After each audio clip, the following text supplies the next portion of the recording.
नमस्कार दोस्तों। आज हम देखेंगे कि उच्च शिक्षा की समस्याएं क्या-क्या हैं। आपकी तीसरी यूनिट में उच्च शिक्षा से संबंधित समस्याओं का सिलेबस दिया गया है, जिसके अंतर्गत आपको उच्च शिक्षा का ऐतिहासिक परिप्रेक्ष्य एवं उसमें प्रवेश, संगठनात्मक प्रतिमान, समान प्रतिमान या पाठ्यक्रम, अंतर अनुशासनिक पाठ्यक्रम, नियंत्रण एवं समन्वय व्यवस्था, स्वायत्तता, स्ववित्त पोषित कार्यक्रम, अनुशासन, शैक्षिक मानकों को बनाए रखने के उपाय एवं परीक्षा सुधार से संबंधित समस्याओं का अध्ययन करना है, जिसके अंतर्गत हम एक एक टॉपिक की बात करेंगे। तो सबसे पहले देखते हैं उच्च शिक्षा क्या है। उच्च शिक्षा वास्तव में इंटरमीडिएट के बाद जो बच्चे अध्ययन करते हैं किसी भी विषय का, वह उच्च शिक्षा के अंतर्गत आता है। उच्च शिक्षा विश्वविद्यालयों, कम्युनिटी महाविद्यालयों, कॉलेजों या प्रौद्योगिकी संस्थानों द्वारा दी जाती है। प्राथमिक शिक्षा और माध्यमिक शिक्षा के बाद उच्च शिक्षा का नंबर आता है, इसलिए इसे तृतीय स्तर की शिक्षा व्यवस्था कहा जाता है, जिसमें स्नातक एवं परास्नातक तथा व्यावसायिक शिक्षा तथा विभिन्न प्रकार के प्रशिक्षण सम्मिलित होते हैं। यदि उच्च शिक्षा के उद्देश्यों की बात की जाए तो एक एक करके देखें तो ऐसे व्यक्तियों का निर्माण करना जो शारीरिक दृष्टि से स्वस्थ तथा मानसिक दृष्टि से प्रबुद्ध होते हैं, उच्च शिक्षा का प्रथम उद्देश्य है। द्वितीय उद्देश्य में व्यक्तियों के आनुवंशिक गुणों को पहचान कर उनका विकास करना होता है। नेक्स्ट, ऐसे व्यक्तियों का निर्माण करना जो राजनीतिक, प्रशासन, व्यवसाय, उद्योग और वाणिज्य के क्षेत्र में नेतृत्व कर सकें। फिर ऐसे व्यक्तियों का निर्माण करना जो दूरदर्शी एवं बुद्धिमान हो तथा बौद्धिक दृष्टि से समाज सुधार के कार्यों में संलग्न हो सकें, तथा ऐसे विवेकशील नागरिक तैयार करना जो प्रजातंत्र की सफलता के लिए आवश्यक हैं। उनमें खोज करने की शक्ति, व्यवसाय तथा प्रबंध करने तथा भौतिक साधनों के को पूरा करने की शक्ति का विकास करना होता है। नेक्स्ट पॉइंट है ऐसे नवयुवकों का निर्माण करना जो अपनी सांस्कृतिक विरासत को संरक्षण दे सकें एवं उसमें योगदान दे सकें।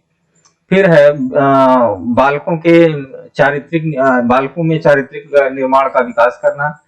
फिर विद्यार्थियों में प्रजातांत्रिक मूल्यों का विकास करना। नेक्स्ट है विद्यार्थियों में विश्व बंधुत्व की भावना का विकास करना। फिर है विद्यार्थियों के नैतिक एवं वैचारिक उत्थान के लिए उनका आध्यात्मिक विकास करना। तो ये कुछ ऐसे बिंदु हैं जो उच्च शिक्षा के उद्देश्य के रूप में आते हैं। अब यदि हम उच्च शिक्षा का इतिहास देखें तो वैश्विक परिदृश्य में ग्लोबली उच्च शिक्षा बहुत पहले से ही शुरू मानी जाती है। जैसे 5वीं शताब्दी के आसपास यूरेशिया में कुछ प्रमुख सांस्कृतिक केंद्र बनाए गए थे, जैसे प्लेटो की अकादमी, अरिस्टो की जो है लाइकीमियम और अलेक्जेंड्रिया की लाइब्रेरी बहुत प्रसिद्ध हुई 5वीं शताब्दी के आसपास। 425 में चीन में एक थियोडिसियस नाम के जो है एक राजा थे, जिन्होंने जो है अपने यहाँ सैनिकों को प्रशिक्षित करने के लिए 31 प्रोफेसरों का जो है नियुक्ति की थी। इसी तरीके से 7वीं और 8वीं शताब्दी में कैथेड्रल स्कूल बनाए गए थे। ये वैश्विक परिदृश्य की बात है। फिर यूनेस्को ने जो है अल क्वारिन विश्वविद्यालय को, जो मोरक्को में स्थित है, इसको दुनिया का प्राचीनतम विश्वविद्यालय घोषित किया था, लेकिन वास्तव में सबसे पुराना विश्वविद्यालय आपका बुलेगना विश्वविद्यालय है। वैश्विक स्तर पे सबसे पुराना विश्वविद्यालय बुलेगना विश्वविद्यालय माना जाता है, जिसकी स्थापना 1028 ईस्वी में की गई थी। यदि भारत की बात करें तो भारत में उच्च शिक्षा प्राचीन काल से ही दी जा रही है। जैसे वैदिक काल में गुरुकुल, ऋषि आश्रम, चरण परिषद, घटिका, टोल, चरक, परिविजक नामक जो है संस्थाएं रहती थी, जहां पर विद्यार्थी उच्च शिक्षा का अध्ययन करते थे। बौद्ध काल में, जैसा कि आपको पता है, मठों की व्यवस्था थी। उच्च शिक्षा के लिए विद्यार्थी मठों में जाते थे, जो बाद में विश्वविद्यालय का रूप ले लिए। तो विश्वविद्यालय काफी प्रसिद्ध हुए, जैसे तक्षशिला विश्वविद्यालय था, नालंदा विश्वविद्यालय, विक्रमशिला विश्वविद्यालय, वल्लभी, नदिया, औदंतपुरी, कांची, जगदला विश्वविद्यालय बहुत प्रसिद्ध हुए और आज भी इनका जो है नाम है। ये बौद्धकालीन शिक्षा के प्रमुख केंद्रों में से एक थे। मुस्लिम काल में भी उच्च शिक्षा प्रदान की जाती थी। मुस्लिम काल में मकतब और मदरसों में उच्च शिक्षा दी जाती थी, जिसमें प्रमुख केंद्रों में आगरा, दिल्ली, लाहौर, सियालकोट, मुल्तान, जालंधर, मालवा, अजमेर, गुजरात, अहमदनगर, हैदराबाद, गोलकुंडा, खानदेश, बीजापुर, जौनपुर, रामपुर, देवबंद, फिरोजाबाद और लखनऊ के जो है मदरसे बहुत प्रसिद्ध हुए, जहां पर उच्च शिक्षा छात्रों को दी जाती थी। ब्रिटिश काल में सबसे पहले उच्च शिक्षा के संदर्भ में 1857 में एक चार्टर पास किया गया, एक एक्ट पास किया गया, जिसके अंतर्गत कोलकाता, मद्रास और बंबई में 3 विश्वविद्यालय एक साथ स्थापित किए गए। तो भारत में आधुनिक काल के अंतर्गत सर्वप्रथम 1857 में 3 विश्वविद्यालय कलकत्ता, मद्रास और बंबई में स्थापित किए गए। 1822 में कॉलेज जो बनाए गए उनकी संख्या 68 के आसपास थी। इसके बाद 23 सितंबर 1887 को इलाहाबाद विश्वविद्यालय की स्थापना की गई थी। आगे देखें तो 1902 में कॉलेजों की संख्या 189 के आसपास हो गई, जिसमें 145 आर्ट कॉलेज और 39 व्यवसायिक कॉलेज थे। 1921 में 201 कॉलेजों की स्थापना की गई, जिसमें विद्यार्थियों की संख्या 54,000 के आसपास थी।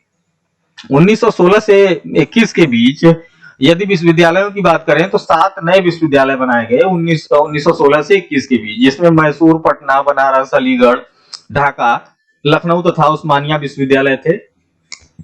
1921 से 37 तक 5 और नए विश्वविद्यालय बनाए गए, जो दिल्ली, नागपुर, आंध्र प्रदेश, आगरा, अन्नामलाई में खोले गए। 1937 से 47 तक 4 नए विश्वविद्यालय त्रावणकोर, उत्कल, सागर और राजपुताना की स्थापना की गई। तो इस तरीके से 1947 तक विश्वविद्यालयों की स्थिति थी। वर्तमान में देखें तो आजादी के बाद 1948 में एक कमीशन गठित किया गया, जो सर्वपल्ली राधाकृष्णन की अध्यक्षता में बनाया गया था, जिसने उच्च शिक्षा या विश्वविद्यालय शिक्षा के लिए अनेक सुझाव दिए।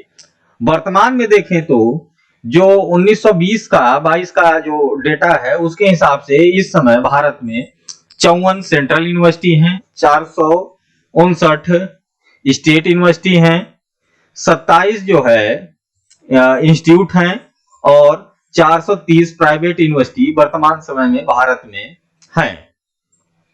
तो ये तो ऐतिहासिक परिप्रेक्ष्य हो गया एक उच्च शिक्षा का। यदि हम उच्च शिक्षा में प्रवेश की बात करें तो प्रवेश में क्या क्या समस्याएं आती हैं उसको देखें तो जो हमारे विश्वविद्यालय का जो एडमिशन सिस्टम है या प्रवेश का जो तरीका है, ये बहुत ही जो है लचीला है, लिबरल है, जिसकी वजह से अधिक छात्र जो है विश्वविद्यालय में प्रवेश करते हैं। और सबसे बड़ी बात यह है कि जो विश्वविद्यालय माध्यमिक विद्यालय हैं, उनकी जो है शिक्षा व्यवस्था व्यवसायिक नहीं रहती, इसलिए छात्र इंटर के बाद उच्च शिक्षा में प्रवेश करते हैं। और उच्च शिक्षा क्योंकि जो है व्यवसाय का चयन माध्यमिक शिक्षा पे नहीं कर पाते, इसलिए वो उच्च शिक्षा की तरफ आकर्षित होते हैं। सामान्यतः इंटर या माध्यमिक शिक्षा उत्तीर्ण करने के बाद छात्र विश्वविद्यालय में प्रवेश के लिए जो है प्रयासरत रहते हैं। अब एडमिशन हो भी जाता है, लेकिन ऐसी स्थिति में जो भौतिक संसाधन जो है उच्च शिक्षा के अंतर्गत विश्वविद्यालय में बहुत कम है।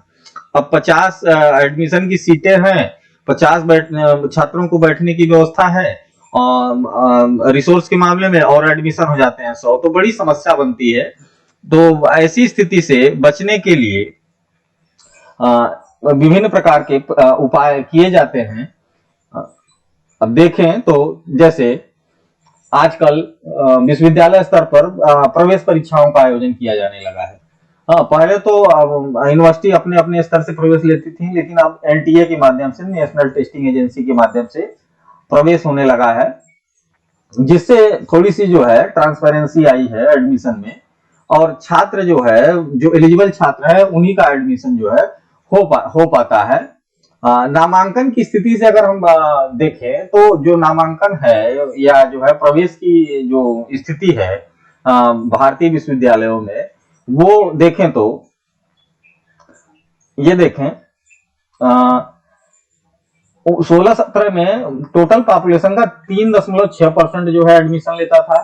17-18 में 3.7% हुआ और 18-19 में भी वही स्थिति रही, लेकिन 19-20 में 3.9% हुआ और 20-21 में 4.1% जो है छात्र उच्च शिक्षा में प्रवेश लेते थे।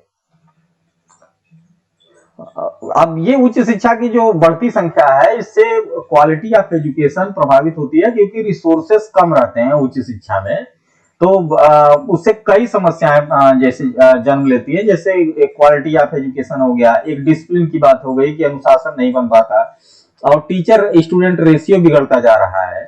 तो अब इसके क्या कारण हैं, तो एक एक करके हम देखें कि विद्यार्थियों की जो बढ़ती हुई संख्या है उच्च शिक्षा में, उसके क्या कारण हैं। तो पहली तो बात यह है कि जो बढ़ती हुई जनसंख्या है, जो पॉपुलेशन इंक्रीज कर रही है, इसकी वजह से। फिर दूसरा बिंदु देखें तो उच्च शिक्षा संस्थाओं की स्थापना में असंतुलन। तो जिस प्रकार से जो है छात्रों की संख्या बढ़ रही है, उस प्रकार से इंस्टीट्यूट स्थापित नहीं हो रहे हैं, या हो भी रहे हैं तो प्राइवेट इंस्टीट्यूट स्थापित हो रहे हैं जिसमें फीस बहुत ज्यादा है। तो सामान्य घर का बालक या गरीब बालक जो है वो ऐसी स्थिति में एडमिशन नहीं ले पाता। उच्च शिक्षा में अपव्यय और अवरोधन भी है, वेस्टेज और स्टेग्नेशन जिसको कहते हैं, कि पता चला कि जो है ग्रेजुएशन में बच्चा एडमिशन लेता है और पढ़ाई छोड़ देता है, कई बच्चे फेल हो जाते हैं। तो ये भी कारण है संख्या बढ़ने का। फिर है अधिकांश पाठ्यक्रमों में मुफ्त प्रवेश दिया जाता है। तो जितने पाठ्यक्रम है करीब करीब 9 के बराबर फीस ली जाती है सरकारी इंस्टीट्यूट में, सरकारी विश्वविद्यालयों में या जो है कॉलेजों में। तो ये भी जो है एक समस्या का कारण है। फिर माध्यमिक शिक्षा में व्यावसायिक पाठ्यक्रमों का सम्मिलित न होना। तो ये सरकार की जिम्मेदारी है कि माध्यमिक स्तर पर ही छात्रों का जो है, छात्रों को व्यावसायिक शिक्षा दे, जिससे वे जो है किसी न किसी व्यवसाय में लगे और उच्च शिक्षा की तरफ केवल और केवल डिग्री लेने के लिए आए। लेकिन ये स्थिति जो है नहीं बन पाती है, तो ये माध्यमिक शिक्षा को सुधारना होगा। फिर हम माध्यमिक शिक्षा की तुलना में उच्च शिक्षा संस्थानों की कमी। तो जितने इंटर कॉलेज हैं उनकी संख्या में बड़े इंस्टीट्यूट या कॉलेजेस या यूनिवर्सिटीज की संख्या बहुत कम है, जिससे छात्रों को प्रवेश नहीं मिल पाता है। फिर है उच्च शिक्षा संस्थानों में जाति, धर्म और लिंग के आधार पर प्रवेश देना, एक ये भी कारण है जिससे जो है उच्च शिक्षा में छात्रों की संख्या बढ़ती जा रही है। तो ये कुछ बिंदु हैं जो प्रवेश से संबंधित समस्याओं को जन्म देते हैं। तो इस प्रकार से आज हमने देखा कि उच्च शिक्षा का ऐतिहासिक परिप्रेक्ष्य क्या है और उसमें प्रवेश की क्या क्या समस्याएं हैं। आगे अब हम देखेंगे कि ऑर्गेनाइजेशनल पैटर्न क्या है या संगठनात्मक प्रतिमान क्या है। धन्यवाद।